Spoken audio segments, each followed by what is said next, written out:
Bismillahirrahmanirrahim. Welcome to the video lecture of CFAP 1 that is Advanced Accounting and Financial Reporting.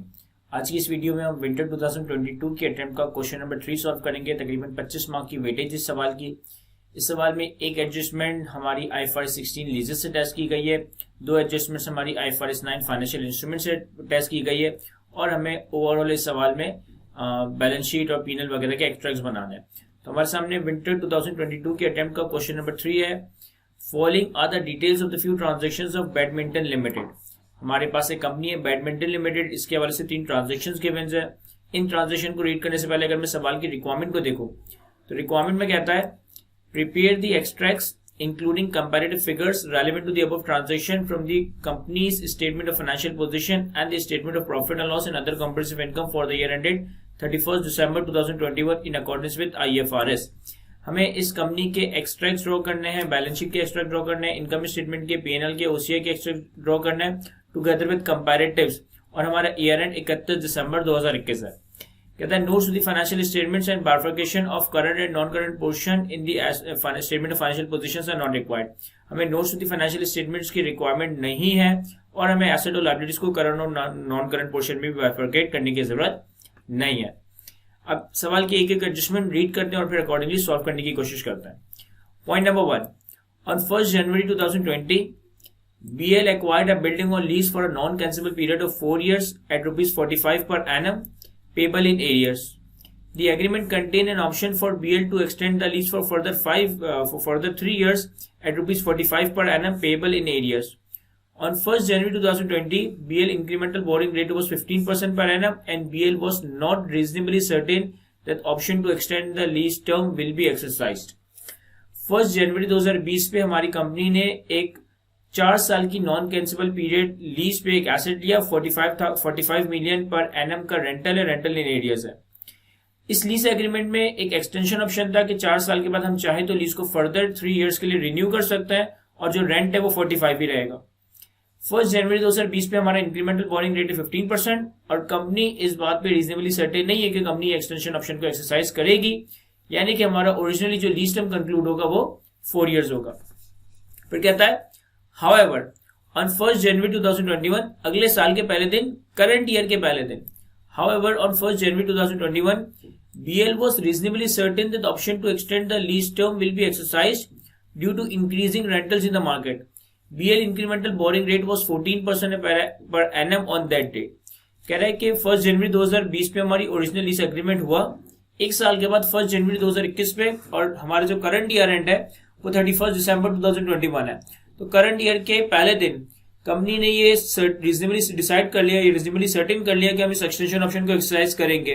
Reason mean के market rentals वगैरह increase हो रहे हैं और जिस वक्त कंपनी ने अपनी असेसमेंट, अपनी एस्टिमेट्स को चेंज किया, उस वक्त कंपनी का बोरिंग रेट 14% था।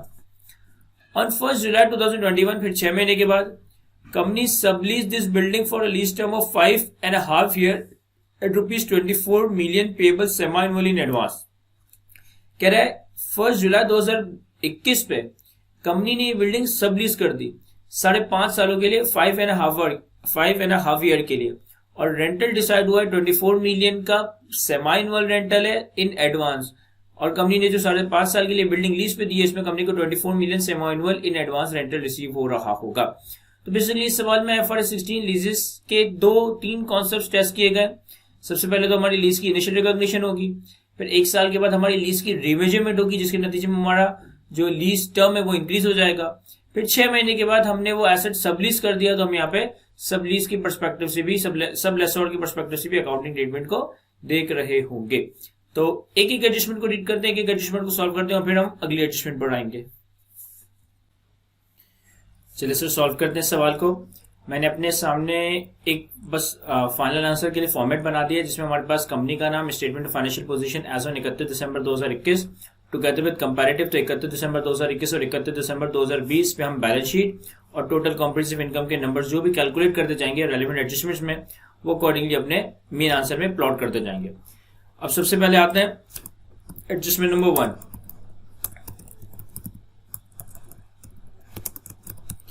एडजस्टमेंट नंबर 1 बेसिकली हमारी पर्टेन करती है IFRS 16 लीजेस के स्टैंडर्ड से। अब सबसे पहले इस एडजस्टमेंट में हमसे कहा कि हमने 1 जनवरी 2020 पे एक बिल्डिंग लीज पे ली, नॉन कैंसिलेबल पीरियड 4 इयर्स और 45 million per annum payable in arrears rental.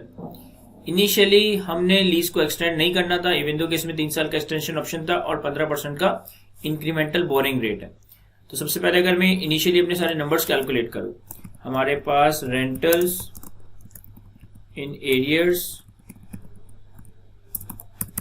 that is 45, हमारे पास इंटरेस्ट रेट that is 15, हमारे पास lease term that is 4 years।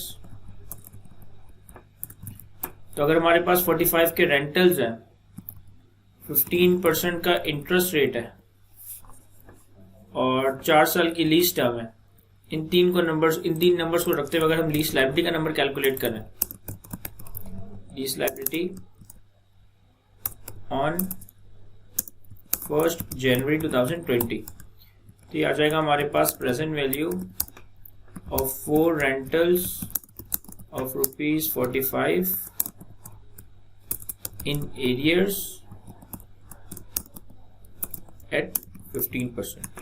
हमारे पास प्रेजेंट वैल्यू कैलकुलेट करने के एक्सेल में फॉर्मूला अवेलेबल है। Present value is equals to rate that is 15%, number of rentals that is 4, periodic amount that is 45, कोई bullet payment fair value के इस tab में बेसिकली अगर कोई मैच्योरिटी पेमेंट है तो उसको प्लॉट करते हैं, दैट इज 0, और rental type at the end of the year तो 0। तो ये हमारे पास प्रेजेंट वैल्यू आ गई 45 की 4 रेंटल्स की 224.7। अब यही हमारा राइट टू यूज एसेट का नंबर भी होगा, तो मैं अपने पास लीज लायबिलिटी और राइट टू यूज एसेट की एक मूवमेंट ड्रॉ कर लेता हूं, यहां बनाता हूं।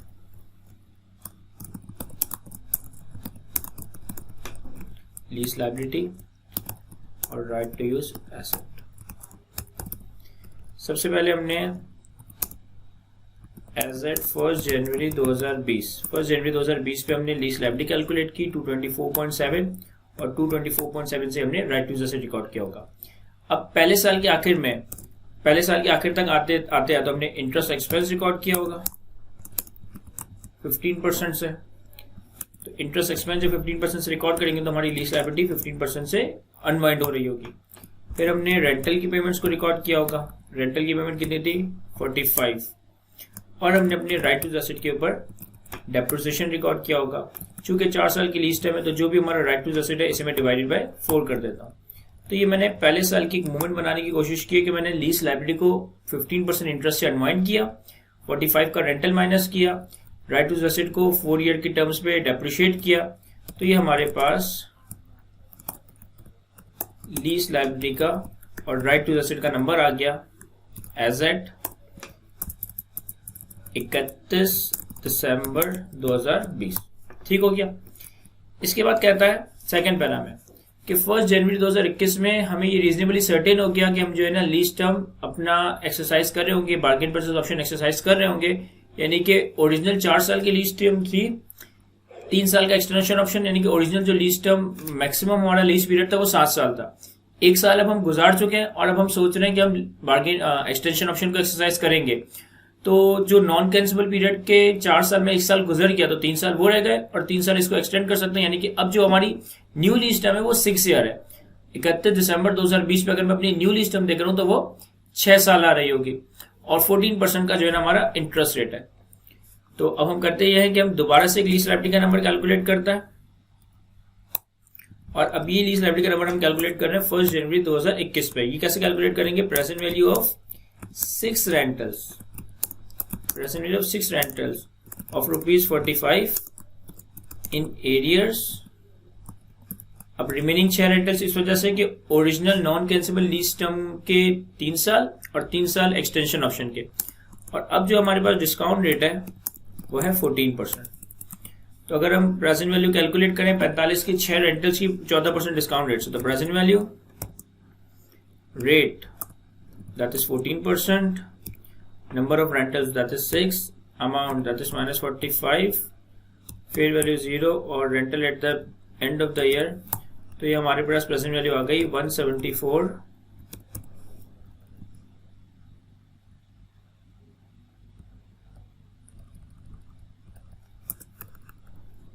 ये मैंने पहले थोड़ी सी कैलकुलेशन में एडिट किया था। पहले जो हमारे पास प्रेजेंट वैल्यू आ रही थी वो 128.7 आनी चाहिए थी। तो अकॉर्डिंगली यहाँ चीजें चूंकि ऑलरेडी लिंक्ड हुई है तो ये ऑलरेडी अपडेट हो गई होगी कि 128 की लीज लायबिलिटी ओरिजिनली, फिर 15% इंटरेस्ट, फिर 45 का रेंटल, तो ये क्लोजिंग लीज लायबिलिटी और राइट टू यूज एसेट का डेप्रिशिएटेड अमाउंट। अब मैंने लीज लायबिलिटी का नंबर कैलकुलेट किया 1 जनवरी 2021 पे after remeasurement of lease term हमारा इंक्रीज हो गया, तो मैंने नए कैश फ्लोज की, नए रेंटल्स की 14% से डिस्काउंटिंग कर दी, तो ये आ गया 174.9। अब हमें क्या करना है, हमें रीमेजरमेंट करनी है। रीमेजरमेंट का इम्पैक्ट रिकॉर्ड करने के बाद जो हमारे पास एसेट 1 जनवरी 2021 लीज लायबिलिटी का नया नंबर होगा वो होगा 174.99। अब जितने से हमारी लीज लायबिलिटी में इंक्रीज आ रहा है, जितने से हमारी लीज लायबिलिटी में इंक्रीज आ रहा है, ये नंबर बेसिकली मैं बैलेंसिंग कैलकुलेट कर रहा हूँ, उतनी ही अमाउंट से हम अपना राइट टू यूज एसेट भी इंक्रीज कर देंगे। हम बेसिकली एंट्री का बना रहे होंगे, right to use asset debit, lease liability credit. तो जितने से मेरे पास लीज लायबिलिटी में इंक्रीज आया उतनी अमाउंट से मैंने अपना राइट टू यूज एसेट भी इंक्रीज कर दिया। लीज लायबिलिटी ऑलरेडी मेरे पास 102.75 की थी, इसे इंक्रीज करके 174.99 पे लेकर आया, तो जो इंक्रीज आया वो 72.24 का आया। तो 72.24 से लीज लायबिलिटी को इंक्रीज करना है, तो हमने 72.24 से राइट टू यूज एसेट को भी डेबिट कर दी। ये हमारे पास लीज लायबिलिटी और राइट टू यूज एसेट का नंबर आ गया 1 जनवरी 2021 पे। फिर इसके बाद 1 जुलाई 2021 पे हमने इस बिल्डिंग को सबलीज कर दिया, रिमेनिंग क्या कहते हैं 5.5 साल के लिए, और यहां से हमारा एक नया लीज रिसीवल वगैरह स्टार्ट हो जाएगा। तो हमारी जो लीज लायबिलिटी है वो तो ईयर एंड तक ही जाएगी, लेकिन जो हमारा राइट टू यूज एसेट है वो सिर्फ 6 महीने डेप्रिशिएट होगा। उसके बाद राइट टू यूज एसेट सारा का सारा हमने 5.5 साल के लिए सबलीज कर दिया, तो वो डीरिकॉग्नाइज हो जाएगा। तो मैं अपनी लीज लायबिलिटी पे इंटरेस्ट रिकॉर्ड करता हूं एट 14%, इससे रेंटल भी माइनस होगा, तो लीज लायबिलिटी पे इंटरेस्ट आ जाएगा 14% से, रेंटल माइनस होगा 45 का, तो हमारे पास एज एट 31 दिसंबर 2021 जो लीज लायबिलिटी का नंबर आ जाएगा दैट इज 154.49। ठीक है। अब हमारे पास जो राइट टू यूज एसेट का नंबर था 1 जनवरी 2021 पे, ये 6 साल की लीज टर्म को रिप्रेजेंट कर रहा है। मैं इस पे डेप्रिसिएशन चार्ज करता हूं, और ये डेप्रिसिएशन चार्ज कर रहा हूं मैं सिर्फ 6 मंथ्स का, क्योंकि 1 जुलाई 2021 में हमने अपना जो राइट टू यूज एसेट था वो 5.5 साल के लिए सबलीज कर दिया। तो 168 divided by 6 multiply by 6/12, 168.6 divide by 6, तो 6 साल की बेसिस पे पर ईयर डेप्रिसिएशन या पर ईयर डेप्रिसिएशन, और 1 जनवरी 21 से 1 जुलाई 21 यानी कि 6 महीने का डेप्रिसिएशन, तो ये हमारे पास है क्या 145। अब हमारे पास जितना भी राइट टू यूज एसेट रह गया, ये एक तरह से हमारा डिस्पोज ऑफ हो जाएगा, ये हमारा डिस्पोजल हो जाएगा, क्योंकि मैं 5.5 साल के लिए इसे सबलीज कर रहा हूं। तो बेसिकली यहाँ पे जितना भी number right to use asset का रहता है, इससे मैं सारा का सारा नंबर यहाँ पे नेगेटिव में शो कर देता हूँ कि ये राइट टू यूज एसेट हमारा डिस्पोज ऑफ हो गया। 31 दिसंबर 2021 में सिर्फ लीज लायबिलिटी आ रही होगी, right to use asset record नहीं हो रहा होगा। अब मैं आता हूं कि लीज रिसीवल की कैलकुलेशन पे, क्योंकि हमने 1 जुलाई 2021 पे इसको सबलीज किया 5.5 साल के लिए ना, और 24 मिलियन का रेंटल इन एडवांस है। तो यहां देखिएगा हमारे पास rental in advance 24, lease term 5.5 years, number of rentals चूंकि सेमी एनुअल रेंटल्स हैं तो 5.5 ईयर इंटू 2, तो 5.5 इंटू 2 ये 11 रेंटल्स आ गए। और इंटरेस्ट रेट हम क्या लेंगे, इंटरेस्ट रेट वही ले लेंगे जो कि हमारा ओरिजिनल हमारे हेड लीज में इंटरेस्ट रेट चल रहा है, क्योंकि यहाँ पे हमें सब लीज के केस में interest rate implicit in the lease वगैरह अवेलेबल नहीं है। तो जो हमारा क्या कहते हैं हेड लीज का इंटरेस्ट रेट है 14%, उसी से मैं देख लेता हूँ आगे सवाल में कहीं रेट वगैरह आई केस के नहीं दिया हुआ, तो हम 14% के रेट पे ही अपने लीज रिसीवल की वर्किंग भी कर लेंगे।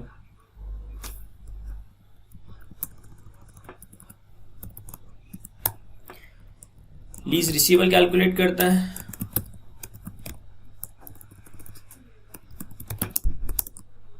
फर्स्ट जुलाई 2021 पे ये कैसे कैलकुलेट होगा? Present value of 11 rentals of ₹24 million in advance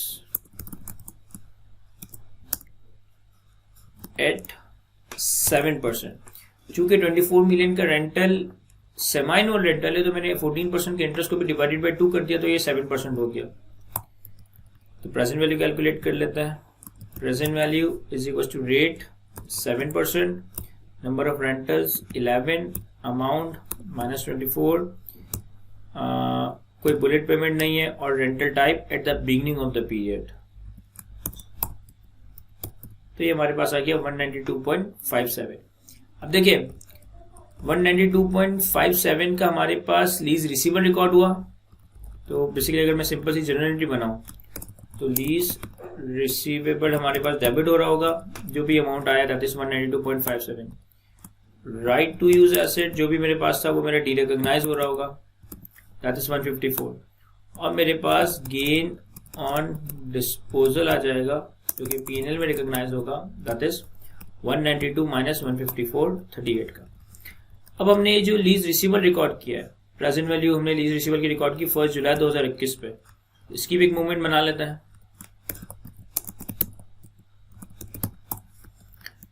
ये हमारे पास लीज रिसीवेबल का नंबर आ जाएगा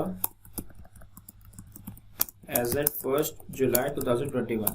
अब चूंकि रेंटल इन एडवांस का केस है तो पहली रेंटल हमें रिसीव हो जाएगा, हमें 24 का रेंटल रिसीव होगा। तो हमारे पास जो 1 जुलाई 21 पे आफ्टर रेंटल लायबिलिटी रह जाएगा, आफ्टर रेंटल जो रिसीवेबल रह जाएगा दैट वुड बी 168। ये 168 सिर्फ इसलिए कैलकुलेट कर रहा हूं क्योंकि जो हमें इंटरेस्ट इनकम कैलकुलेट करनी है ना एट 14%, वो इस रेंटल्स के बाद वाली अमाउंट पे कैलकुलेट होगा। तो 168 इंटू 14% इंटू 6/12। 6/12 इसलिए क्योंकि 1 जुलाई 21 से लेकर 31 दिसंबर 2021 तक। तो ये हमारे पास लीज रिसीवेबल का नंबर आ गया एज एट 31 दिसंबर 2021। अब आई गेस कि एडजस्टमेंट नंबर 1 से पर्टेनिंग सारी चीजें मैंने कैलकुलेट कर ली है, बस अब मुझे अपनी बैलेंस शीट में चीजों को प्लॉट करना है। तो हमारे पास एसेट्स में राइट टू यूज एसेट आ रहा होगा, लीज रिसीवेबल आ रहा होगा, लायबिलिटी में लीज लायबिलिटी आ रही होगी, P&L में हमारे पास डेप्रिसिएशन एक्सपेंस, इंटरेस्ट इनकम और गेन ऑन डिस्पोजल आ रहा होगा, जिसे मैं अकॉर्डिंगली प्लॉट करता हूँ। यहाँ देखें, अगर हम बैलेंस शीट में एसेट्स कैलकुलेट करें, इन्होंने कहा था करंट नॉन करंट को बाइफरकेट करने की जरूरत नहीं है, तो हमारे पास एक आ जाएगा राइट टू यूज एसेट,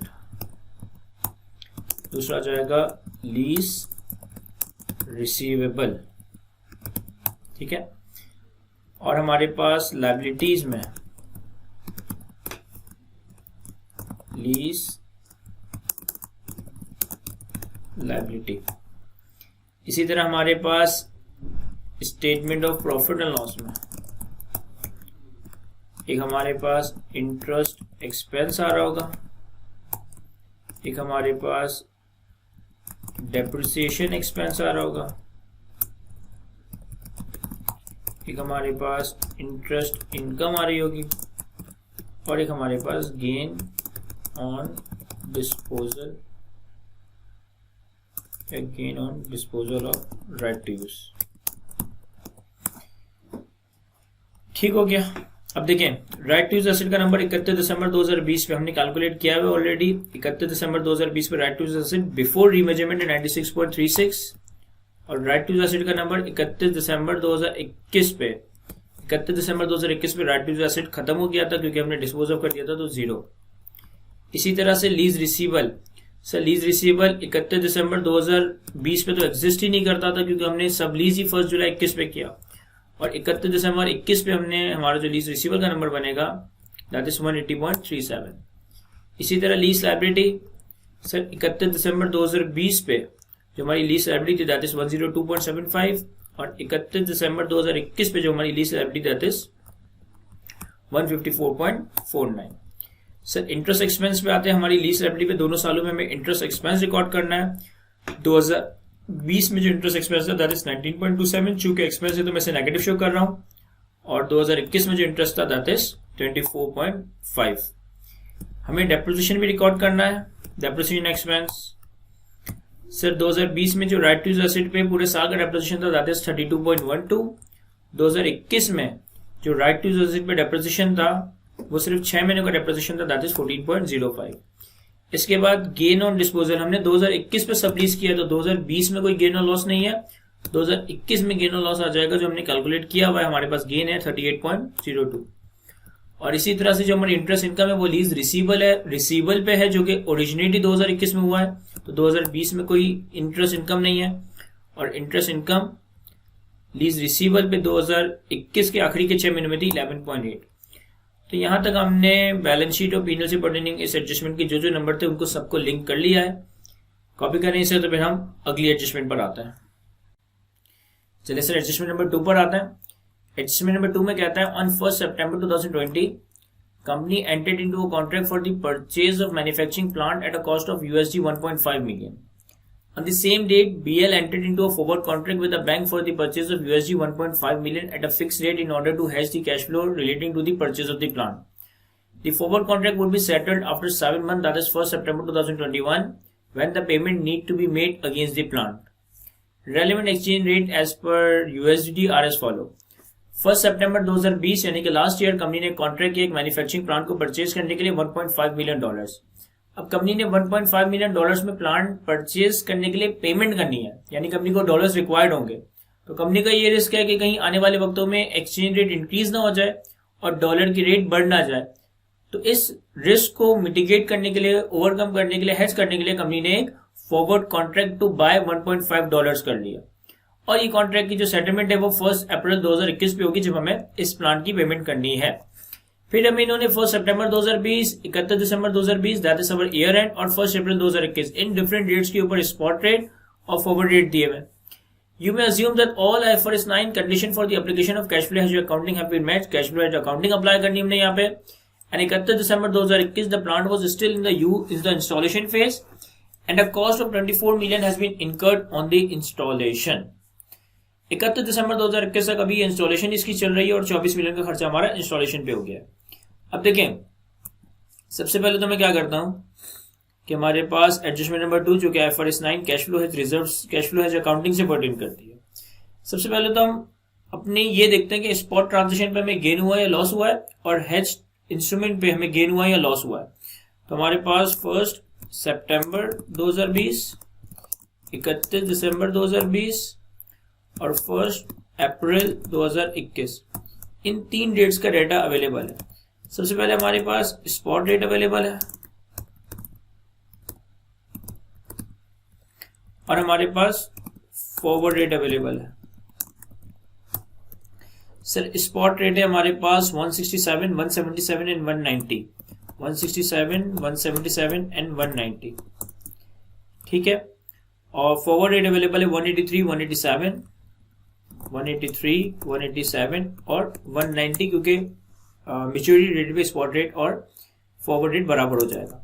अच्छा, हमें जो पेमेंट करनी है वो पेमेंट करनी है हमने 1.5 USD की, ठीक है। 1.5 USD की हमने पेमेंट करनी है। अब सबसे पहले मैं स्पॉट पे देखता हूं कि हमारी एक्सपेक्टेड पेमेंट बन कितनी रही है। यानी कि जब हमने ये कॉन्ट्रैक्ट किया था 1 सितंबर 2020 पे, तो हमारी 1.5 के हिसाब से 167 का एक्सचेंज रेट, तो $1.5 million हमारी 250.5 की एक्सपेक्टेड पेमेंट बन रही थी। फिर एक्सचेंज रेट इंक्रीज होता गया, तो हमारी जो एक्सपेक्टेड पेमेंट है वो 265.5 हो गई ईयर एंड पे, और 1 अप्रैल पे फाइनल में पता चला कि हमें 285 की पेमेंट करनी पड़ रही है।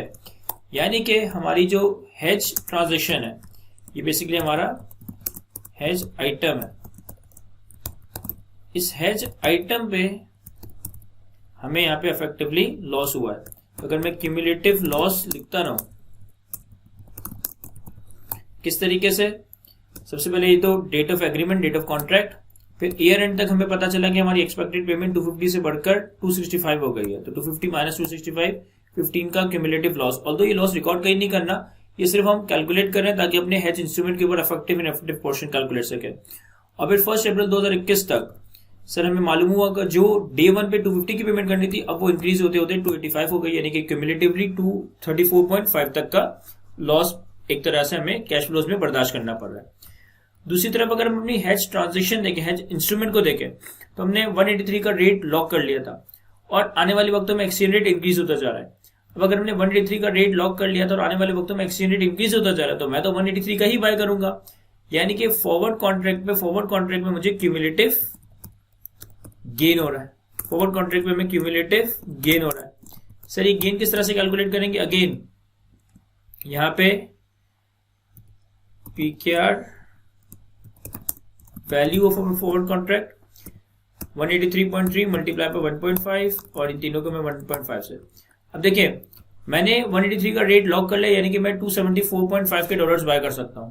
लेकिन 31 दिसंबर 2020 पे फॉरवर्ड रेट 187 हो गया। मैं जो चीज 274.5 की बाय कर सकता हूँ मार्केट में कितने की है? 280.5, यानी कि मुझे 6 का गेन हुआ है। 280 माइनस 274.5 मुझे टोटल 6 का गेन हुआ है। इसी तरह 1 अप्रैल 2021 पे मैंने 274 का रेट लॉक किया हुआ है, लेकिन मार्केट में डॉलर्स कितने के मिल रहे हैं? 285 के। तो मुझे क्यूमुलेटिव जो गेन हुआ है 285 माइनस 274.5 10.5 का मुझे क्यूमुलेटिव गेन हुआ है। अब मैंने हेज आइटम पे क्यूमुलेटिव लॉस देखा और मैंने हेज इंस्ट्रूमेंट पे क्यूमुलेटिव गेन देखा, तो क्यूमुलेटिव गेन का नंबर ईयर एंड पे क्यूमुलेटिव लॉस से कम है, क्यूमुलेटिव गेन का नंबर 1 अप्रैल पे cumulative loss on hedge item से कम है। तो इसका मतलब है कि ये सारा का सारा अफेक्टिव पोर्शन है, यहाँ पे कुछ भी इनफेक्टिव पोर्शन नहीं है। दोनों ही केसेस में सारा का सारा अफेक्टिव पोर्शन है, कुछ भी इनफेक्टिव पोर्शन नहीं है। अब अगर हम वैसे ही जनरल एंट्री बना ले, इन्होंने सवाल भी मांगी तो नहीं है, तो हमारी जनरल एंट्रीज क्या बन रही होगी? सर सबसे पहले 1 सितंबर 2020 पे कोई एंट्री नहीं बनेगी, क्योंकि अभी तो सिर्फ हमने हेज कॉन्ट्रैक्ट फॉरवर्ड कॉन्ट्रैक्ट किया है, हमने कोई पेमेंट रिसीव या पे नहीं की। 31 दिसंबर 2020 पे भी प्लांट एंड मशीनरी की कोई पेमेंट नहीं की, लेकिन हमने जो फॉरवर्ड कॉन्ट्रैक्ट किया था इसमें में 6 का गेन हो गया है और सारा का सारा गेन इफेक्टिव गेन है। तो हमारे पास हेडिंग बन जाएगी डेरिवेटिव, एंट्री बन जाएगी एसेट फॉरवर्ड कॉन्ट्रैक्ट डेबिट और cash flow hedge reserve OCI credit. कितने से सर? 6 रुपए से। इसके बाद 1 अप्रैल 2021 आया। 1 अप्रैल 2021 में जो हमारा क्यूमुलेटिव गेन था वो 6 से बढ़कर 10.5 हो गया है, तो यही एंट्री एक और दफा बनेगी, लेकिन अब की बार 10 से नहीं बल्कि डिफरेंशियल से 10.5 माइनस 6, तो 4.5 का गेन और 4.5 का cash flow hedge reserve credit. अब 1 अप्रैल पे फाइनली मैंने प्लांट परचेज किया, हमारे पास प्लांट डेबिट से प्लांट परचेज किया तो उस वक्त एक्सचेंज रेट हो गया था 285। एक्सचेंज रेट के हिसाब से जो PKR में पेमेंट बनी थी 285, तो 285 से मैंने प्लांट डेबिट कर दिया और कैश क्रेडिट हो जाएगा। सर जो हमारे पास कैश फ्लो हेज रिजर्व था वो प्लांट की कॉस्ट से एडजस्ट हो जाएगा, तो cash flow hedge reserve debit और प्लांट क्रेडिट दैट इज 10.5 6 और 4.5 10.5। और फिर इसके अलावा हमने अपने फॉरवर्ड कॉन्ट्रैक्ट भी सेटल किया होगा, तो हमारे पास कैश आया होगा फॉरवर्ड कॉन्ट्रैक्ट, क्योंकि हमें गेन हुआ है तो हमें फॉरवर्ड कॉन्ट्रैक्ट में फायदा हुआ होगा और जो हमारा डेरिवेटिव एसेट है वो हमारा क्लोज हो जाएगा, दैट इज 10.5। और फिर साल के आखिर तक हमने इंस्टॉलेशन पे मजीद क्या कहते हैं 24 मिलियन का खर्चा कर लिया है। ये एंट्री हमारी बेसिकली ईयर पे बन रही होगी। 31 दिसंबर 2021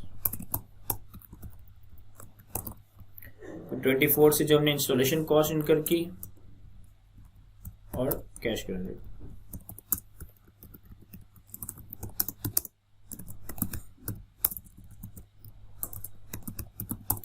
सर इसे लिख देता हूं, ये इंस्टॉलेशन कॉस्ट है, ठीक है।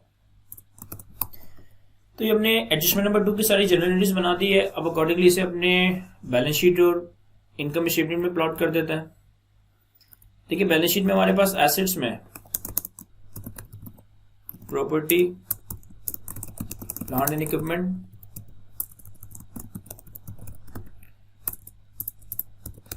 और हमारे पास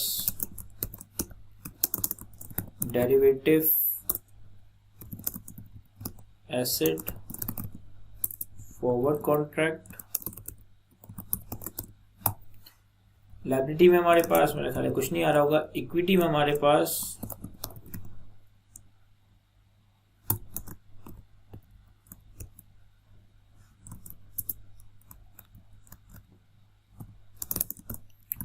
कैश फ्लो हैज रिजर्व आ जाएगा। इसी तरह हमारे पास पीएनएल में तो कोई चीज नहीं आएगी। अदर कॉम्प्रिहेंसिव इनकम,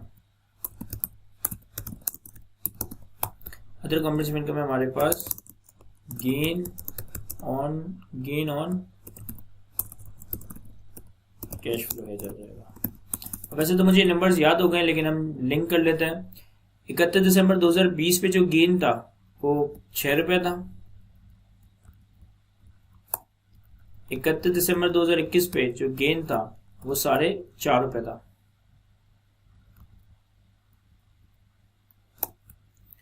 दो 2020 के साल में 6 रुपये का गेन हुआ था कैश फ्लो एच पे, और 2021 में 4.5 रुपये का। हमारे पास जितना अमाउंट का गेन हुआ था उतना ही अमाउंट हमारे रिजर्व में रखा हुआ था 31 दिसंबर 2020 पे, और फिर 2021 के दरमियान वो रिजर्व 6 से बढ़कर 10.5 हुआ, और फिर accordingly property plant and equipment की कॉस्ट से नॉक ऑफ हो गया, तो अब ये 0 हो गया। प्रॉपर्टी प्लांट एंड इक्विपमेंट 2020 में हमारे पास नहीं था, 2021 के आखिर में आ रहा था। 31 दिसंबर 2021 में हमारे पास प्रॉपर्टी प्लांट एंड इक्विपमेंट में क्या क्या चीजें आएंगी। अगर आप फॉर्मूला बार को देखें तो फॉर्मूला बार में 285 माइनस 10.5 प्लस 24 जो परचेज किया, जो cash flow hedge reserve adjust हुआ, और जो इंस्टॉलेशन कॉस्ट है, इन तीनों का नेट, तो ये आ गया हमारे पास 298.5। डेरिवेटिव एसेट फॉरवर्ड कॉन्ट्रैक्ट 31 दिसंबर 2021 तक तो क्लोज हो गया है, और 31 दिसंबर 2020 पे जितना मुझे गेन हुआ है या जितना हमारे पास कैश फ्लो एज रिजर्व में रखा हुआ है अमाउंट इफेक्टिव गेन का, वही हमारा डेरिवेटिव एसेट आ रहा होगा। तो आई गेस के एडजस्टमेंट नंबर 2 से पर्टेनिंग सारी चीजें मैंने यहाँ प्लॉट कर दी है। कॉपी करें इसे तो फिर हम एडजस्टमेंट नंबर 3 पर आता है। चलिए सर एडजस्टमेंट नंबर 3 पर आते हैं। एडजस्टमेंट नंबर 3 में कहता है ऑन 1 जनवरी 2020 BL issued 4 million 6 years convertible debentures at a par value of 100 each at a fixed rate of 13% per annum. Interest is payable at the end of each year, whereas the principal is to be repayment in lump sum at the end of 2025.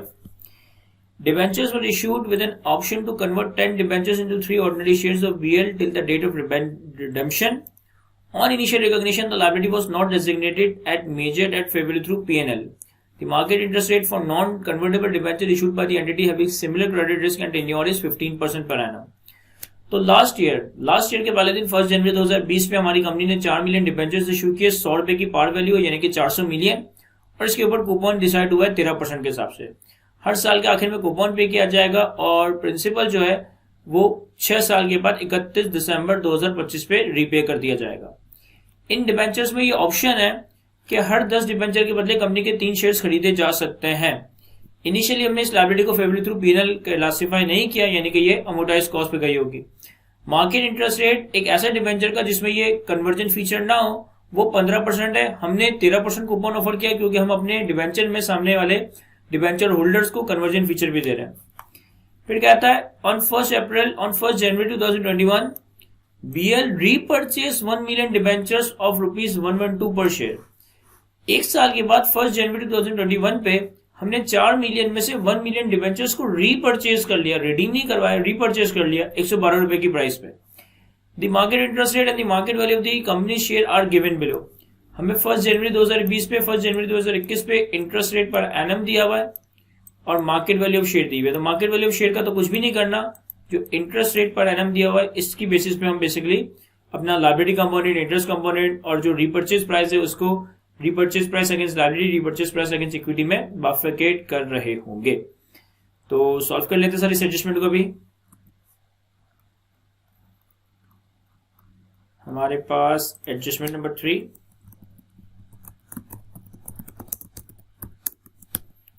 ये pertain करती है हमारी IS 32 और इसमें concept जो है वो compound financial instrument का टेस्ट किया गया। ठीक है, अब देखिए सबसे पहले तो मैं कुछ बेसिक सी चीजें लिख देता हूँ, नंबर ऑफ डिबेंचर्स जो सवाल के ही फैक्ट्स हैं, ताकि मेरे पास चीजें एक जगह कंप्लीट हो जाए। 4 million, par value 100, total par value is 4 into 100 तो 400 मिलियन। ठीक है, कूपन रेट इज 13%, तो कूपन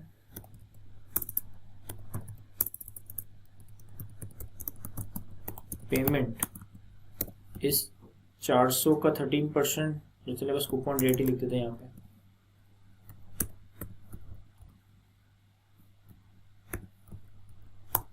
दैट इज 52। इसके बाद फिर हमारे पास इंटरेस्ट रेट या market rate without conversion feature.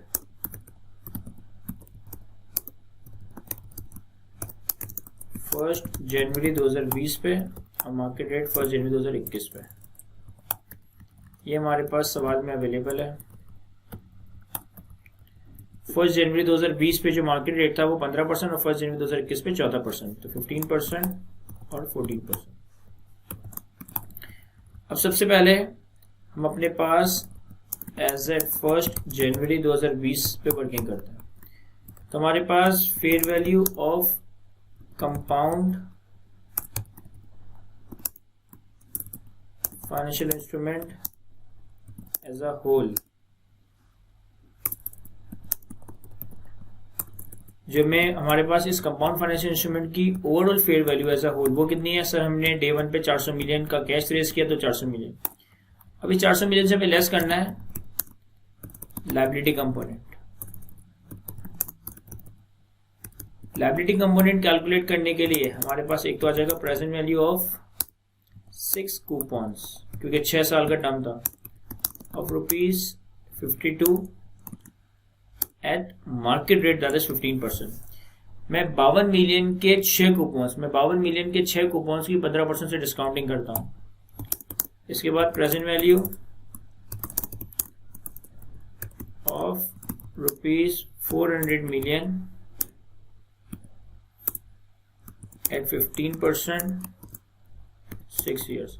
और 6 साल के बाद जो हमें 400 मिलियन की मैच्योरिटी पेमेंट करनी है उसकी भी हम प्रेजेंट वैल्यू कैलकुलेट कर लेते हैं। तो यहाँ देखिएगा present value is equal to सबसे पहले रेट दैट इज 15%, इसके बाद number of payments that is 6, इसके बाद amount of payment that is -52, इसके बाद कोई बुलेट पेमेंट यहाँ मैं कंसिडर नहीं कर रहा, और type at the beginning of the period तो 0। तो ये हमारे पास 6 कूपन की पेमेंट्स आ गई 196.79।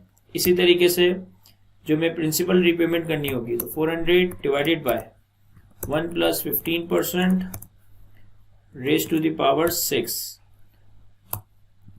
ये हमारे पास आ गया। जो हमें 6 साल के बाद 400 की प्रिंसिपल रीपेमेंट करनी है उसकी डिस्काउंटेड वैल्यू। तो ये हमारे पास present value of liability component आ गया, इन दोनों का टोटल 369.72। तो जो बाकी बैलेंसिंग है ये हमारा बन जाएगा इक्विटी कंपोनेंट।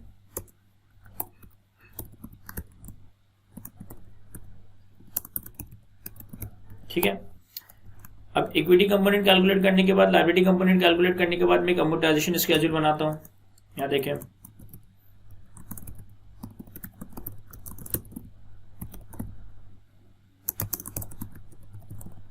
लायबिलिटी कंपोनेंट के लिए, तो अमोर्टाइजेशन स्केड्यूल में पहला कॉलम आ जाएगा ईयर एंड, दूसरा कॉलम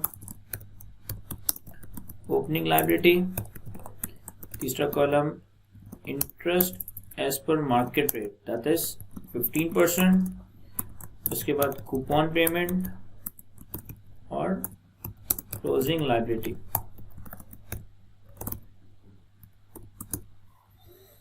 इकतीस दिसंबर 2020 पहला साल और 6 साल की इसकी टर्म्स है, तो 31 दिसंबर 2021, 22, 23, 24 एंड 25। ओपनिंग लायबिलिटी हमने कैलकुलेट की है दैट इज 369.72। इंटरेस्ट इस पे एक्रू होगा at the rate of 15% that is market rate at the time of issuance of compound financial instrument. 52 का कूपन और फिर ये हमारे पास क्लोजिंग लायबिलिटी आ जाएगी। अब फॉर्मूलेज में सारे कॉपी कर देता हूं सिंपल, और हर साल के आखिर में जो क्लोजिंग है वो आने वाले साल के लिए ओपनिंग बन जाएगा। तो ये हमारा अमोर्टाइजेशन स्केड्यूल रिकंसाइल कर रहा है और ये छठे साल के आखिर में 400 बन रहा है। अब देखिए ये जो हमने अमोर्टाइजेशन स्केड्यूल बनाया है ना, ये 4 मिलियन डिबेंचर्स का है, और हमने 1 जनवरी 2021 पे 4 मिलियन डिबेंचर्स में से 1 मिलियन डिबेंचर्स रीपर्चेस कर लिए। तो यानी कि 31 दिसंबर 2021 की जो ये मूवमेंट है, इसका जो ओपनिंग, इंटरेस्ट, कूपन और लायबिलिटी कैलकुलेट हो रही है, ये हमें एडजस्ट करना होगा कि ये जो 373.18 का क्लोजिंग लायबिलिटी का नंबर है 31 दिसंबर 2020 पे, ये 4 मिलियन डिबेंचर्स का है। 1 मिलियन डिबेंचर्स हमने बेच दिए तो 3 मिलियन डिबेंचर्स हमारे पास रह गए, तो इसे मैं मल्टीप्लाई बाय 3 डिवाइड बाय 4 कर देता हूँ। तो ये हमारे पास अब जो रिमेनिंग अमोर्टाइजेशन स्केड्यूल है ये 3 मिलियन डिबेंचर्स का है, और चूंकि ये 3 मिलियन डिबेंचर्स का है तो जो कूपन की पेमेंट भी होगी वो 52 की नहीं होगी, वो कितनी होगी 3 मिलियन, 100 की पार वैल्यू, और कूपन रेट था हमारा 13%।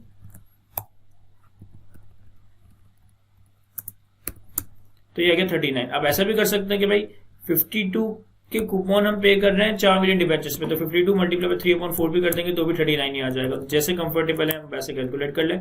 तो ये हमारे पास अमोर्टाइजेशन स्केड्यूल आ गया 3 मिलियन डिबेंचर्स का, तो ये इन दी एंड 300 भी बन रहा है।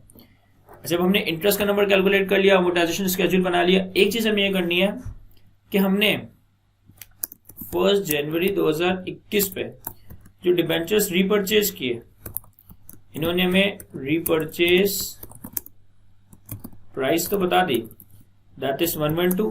अब इस 112 का हमें ब्रेकअप करना है कि कितना अमाउंट लायबिलिटी के अगेंस्ट है, कितना अमाउंट इक्विटी के अगेंस्ट है।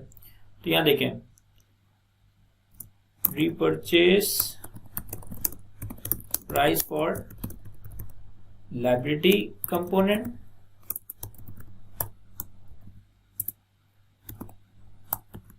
And repurchase price for equity component. ये कैसे कैलकुलेट करेंगे सर? हम क्या करते हैं कि अब हम अपने पास इस दिन एक डिबेंचर की फेयर वैल्यू निकालते हैं, प्रेजेंट वैल्यू ऑफ 5 कूपन, क्योंकि एक साल तो गुजर चुका ना, तो अब सिर्फ 5 कूपन रह गए, और 52 सर एक कूपन की हम सिर्फ वर्किंग कर रहे हैं क्योंकि 112 एक कूपन की वैल्यू दी हुई है। तो एक कूपन पे तो कूपन, एक डिबेंचर पे कूपन कितना होगा 13 रुपए का, क्योंकि हमारा कूपन रेट 13% था। और 1 जनवरी 21 पे मार्केट इंटरेस्ट रेट कितना है 14%, तो ये 14%। मैं 13 रुपए के 5 कूपन की 14% पे डिस्काउंटिंग कर रहा हूं। इसी तरीके से एक डिबेंचर की पार वैल्यू 100 और मार्केट इंटरेस्ट रेट 14%, और अब हम 5 साल बाद ही पेमेंट करेंगे क्योंकि एक साल ऑलरेडी क्लोज हो चुका है। तो ये आ जाएगा हमारे पास present value into rate that is 14%, into number of amount that is 5 into periodic amount that is 13, कोई बुलेट पेमेंट कंसिडर नहीं कर रहे, और at the end of the period.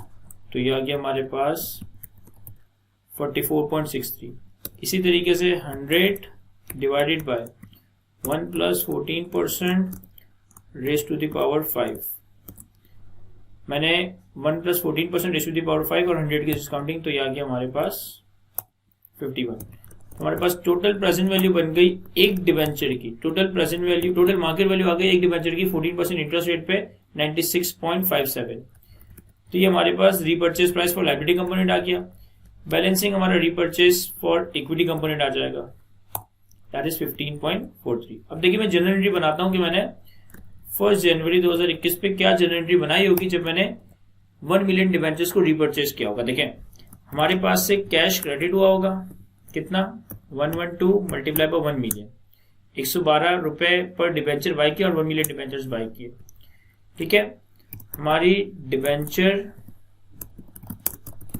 Liability debit हो गई होगी कितने से सर 373.18 की लायबिलिटी है 4 मिलियन डिबेंचर्स की, और 1 मिलियन डिबेंचर्स रीपर्चेस कर लिए, तो इंटू 1/4 कर देता हूं। हमारे पास इक्विटी डेबिट हुआ होगा, ये जो इक्विटी प्राइस है। अब इस क्या कहते हैं एंट्री का बैलेंसिंग कैलकुलेट कर लें, और वैसे भी यूं भी देख सकते हैं कि हमने 93.3 की लायबिलिटी सेटल की है बाय पेइंग 96.57। हमने 96.57 पे की एक डिबेंचर के अगेंस्ट, और लायबिलिटी जो सेटल हुई है 93.3। बेसिकली यहाँ पे loss on derecognition of liability आ रहा है, दैट इज 112 माइनस 93 माइनस 15.4 तो 3.27 का। अब यूं भी देख सकते हैं कि हमारी लायबिलिटी 93.3 की सेटल हो रही है against the liability purchase repurchase price payment of 96.7। तो इन दोनों का डिफरेंशियल भी आपके पास आ जाएगा कि आपके पास 3.27 का लॉस आ रहा है। तो अभी सारे नंबर्स हमने कैलकुलेट कर लिए हैं, बस इनको अपने P&L वगैरह में, बैलेंस शीट वगैरह में प्लॉट करना है। यहाँ देखें सर हमारे पास एसेट्स में तो आई गेस कोई चीज नहीं आ रही होगी, इक्विटी में हमारे पास आ रहा होगा